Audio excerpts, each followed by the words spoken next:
आज हमारे साथ बातचीत करने के लिए नगर पंचायत रामसनी घाट के अध्यक्ष ज्ञान प्रकाश यादव जी हैं। आज इनसे बातचीत करेंगे और कई क्षेत्रीय मुद्दों पर और नगर पंचायत के मुद्दों पर जो है इनसे जानकारी लेंगे। तो सर बहुत-बहुत स्वागत है आपका। बहुत-बहुत धन्यवाद आपका। सर जैसा कि अभी ये नई नगर पंचायत बनी है और आप पहली बार निर्वाचित होकर आए हैं। ऐसे में जो आपके सामने भाजपा के भी कैंडिडेट थे, सपा के भी कैंडिडेट थे, आप निर्दल के तौर पर जीत दर्ज की। तो क्या समीकरण ऐसे बने कि आपने जीत दर्ज की, इतनी बड़ी जीत दर्ज की? यहाँ पर जो है जनता का हमारे प्रति विश्वास और पूर्व में ग्राम प्रधान होने के कारण जो हमारे द्वारा कार्य किए गए, उसी के कारण हम यहाँ निर्वाचित हुए। और क्षेत्र वो अपनी-अपनी पार्टी का प्रचार कर रहे थे, भाई उनकी मजबूरी है पार्टी का प्रचार करना। लेकिन जहाँ तक जनता का विश्वास था वो अपने साथ में था। आपके साथ में था। अवेलेबल रहते थे और आज भी अवेलेबल हैं। पैसे हैं तब भी हम इलाज करते थे, नहीं पैसे हैं तब भी इलाज करते थे। और जो भी उनकी कुछ थोड़ा बहुत मूलभूत सुविधाएं थी, उनमें हमसे जो मदद हो सकती थी वो हम करते थे। इस वजह से जनता में जो है प्रति हमारा विश्वास था लोगों में। इस वजह से उन लोगों ने हमारा साथ दिया और हमको चुना।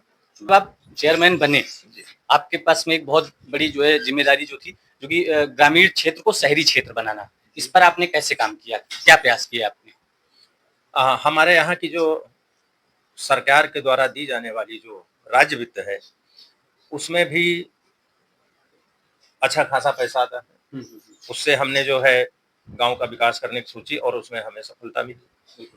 और दूसरा हमारे मंत्री जी के प्रयास से इसको आदर्श नगर पंचायत योजना घोषित करवाने में उन्होंने मदद की।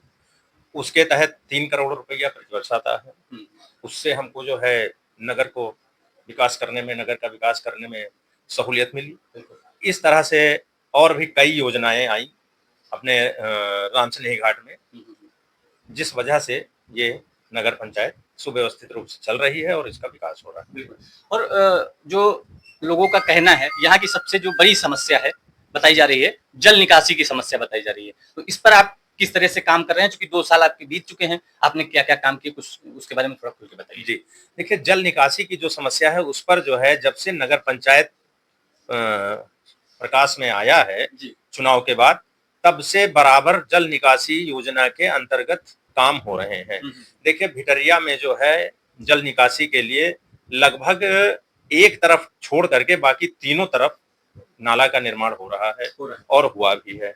और अभी जो है सरकार के द्वारा नगर पंचायत में जल निकासी के लिए पुनः पैसा आया है और उसका भी टेंडर हुआ है। उस टेंडर में सुमेरगंज से भिटरिया तक है नाला निर्माण, जेठवनी गांव में है नाला निर्माण, बनी गांव में है नाला निर्माण, सुमेरगंज में है नाला निर्माण और दलसिंहपुर में है नाला निर्माण। इन सबका टेंडर हो चुका है।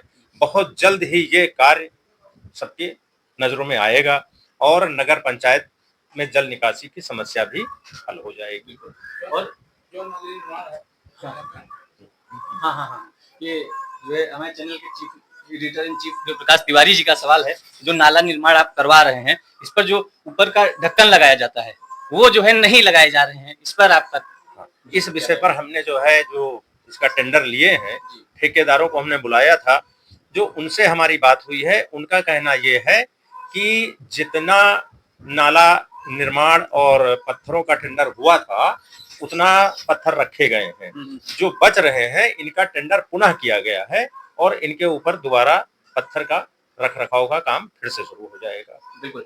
और जैसे कि आप एक डॉक्टर भी हैं और समाज सेवा के क्षेत्र में हैं भी, ऐसे में आपने शिक्षा के लिए क्या प्रयास किए हैं जब से आप जो है नगर पंचायत की जिम्मेदारी संभाले? देखिए हमारे यहाँ जो प्राइमरी स्कूलों का ही गांव में जानते हैं आप, प्राइमरी स्कूल ही रहते हैं। जब से नगर पंचायत यहाँ बनी है, प्राइमरी स्कूलों में अतिरिक्त कक्ष का निर्माण अनवरत रूप से हो रहा है। आप देख लीजिए अपने यहाँ जितने भी प्राइमरी स्कूल हैं, उनमें लगभग एक कक्ष का निर्माण हुआ है। बिल्कुल। और जैसे आप किसी पार्टी से नहीं थे, निर्दलीय के रूप में आपने जीत दर्ज की, ऐसे में सरकार से आपको कितना सहयोग मिल रहा है या नहीं मिल रहा है? नहीं, देखिए भाई शुरुआत में तो थोड़ा सा हमारे सामने समस्याएं थी, लेकिन उसके बाद भी हम निर्दलीय ही रहे और आज भी निर्दलीय ही है। लेकिन हमको सरकार का पूरा सहयोग मिल रहा है, हमको काम करने में कोई दिक्कत नहीं आ रही है। पूरी राशि भी आ रही है नगर पंचायत में और सरकार से हमको पूरा सहयोग मिल रहा है। कुछ लोगों का मानना है कि आप अंदर अंदर जो है सपा के समर्थन में रहते हैं, ऐसा कहना है लोगों का। नहीं, ऐसी कोई बात नहीं है, ऐसी कोई बात हम निर्दलीय हैं और अभी भी निर्दलीय ही हैं। और जी, आदर्श नगर पंचायत का दर्जा आपने 2 साल के अंदर दिला दिया है रामसनेही घाट को, इसमें क्या है ऐसे आदर्श काम हो गए आपकी 2 साल के अंदर ही आपको आदर्श नगर पंचायत का दर्जा मिल गया? देखिए, हमने जो है आदर्श नगर पंचायत के लिए एक बार जो है केवल यहाँ से प्रार्थना पत्र भेजा और उस प्रार्थना पत्र पर आदरणीय हमारे डीएम साहब ने स्वीकृति प्रदान कर दी और जो पहली राशि हमारी आई उसके लिए हमने जो है, जो हमारा एक चंदौली ग्राम सभा थी, उसको हमने पहली बार में उसका चुनाव किया और हमने उस पैसे के द्वारा चंदौली ग्राम सभा जो है उसका विकास किया। आप जो गरीबों के लिए आवास की व्यवस्था है, इस पर किस तरह से काम कर रहे हैं, थोड़ा इस पर भी प्रकाश देखिए, ये एक बहुत ही सरकार के द्वारा कल्याणकारी योजना चलाई जा रही है। इसमें ऑनलाइन आवेदन होते हैं, तो जिसमें नगर पंचायत रामसनेही घाट के लिए 1600 आवासों का अनुमोदन हुआ है और उनकी जांच चल रही है। अब पात्रता के आधार पर ही आवासों का आवंटन किया जाएगा। 1600 आवास। ऐसा तो नहीं होगा कि जो आपके साथ में था उसी को आप दे देंगे, जो नहीं था उसको नहीं देंगे, ऐसा कुछ? नहीं, ऐसी बात नहीं है। इसकी देखिए जांच चल रही है, सर्वे हो रहा है, तहसील के द्वारा भी सर्वे किया जा रहा है, हमारे एसडीएम साहब भी आवासों का सर्वे करवा रहे हैं और उनकी भी स्वीकृति जरूरी है। तो ऐसा तो है नहीं कि हमारे जितने भी सपोर्टर हैं सबको एसडीएम साहब जानते ही हैं। बिल्कुल, जो पात्र है उनको मिलना चाहिए, है उनको ही मिलेगा और उनको ही मिलना चाहिए। बिल्कुल। पाइका मैदान बस स्टेशन का उद्घाटन कब होगा?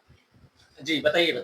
देखिए, पाइका मैदान का तो उद्घाटन लगभग हो चुका है और बस स्टैंड का काम जो है वो अनवरत रूप से जारी है, अभी वो पूर्ण नहीं हुआ है। पूर्ण हो जाएगा तो बहुत जल्द काम उसका चल रहा है। उद्घाटन होगा। काम चल रहा है। बिल्कुल। तो शादी है। शादी वाला घर कहाँ बन रहा है ये? हाँ, ये अपना जो पटेल पंचायत इंटर कॉलेज है उसके पूरब में कल्याण मंडप बन रहा है और लगभग 2 से 3 महीनों में ये शुरू हो जाएगा। अगले साल बिल्कुल। तो बात करने के लिए बहुत बहुत धन्यवाद सर आपका। तो ये थे हमारे साथ में रामसनेही घाट नगर पंचायत के अध्यक्ष ज्ञान प्रकाश यादव जी, जिन्होंने अपने 2 साल के कार्यकाल को जो है क्या कार्य किया, इन्होंने क्या जो है लोगों को लाभ दिया, सारी जानकारी दी और विस्तृत बातचीत हुई।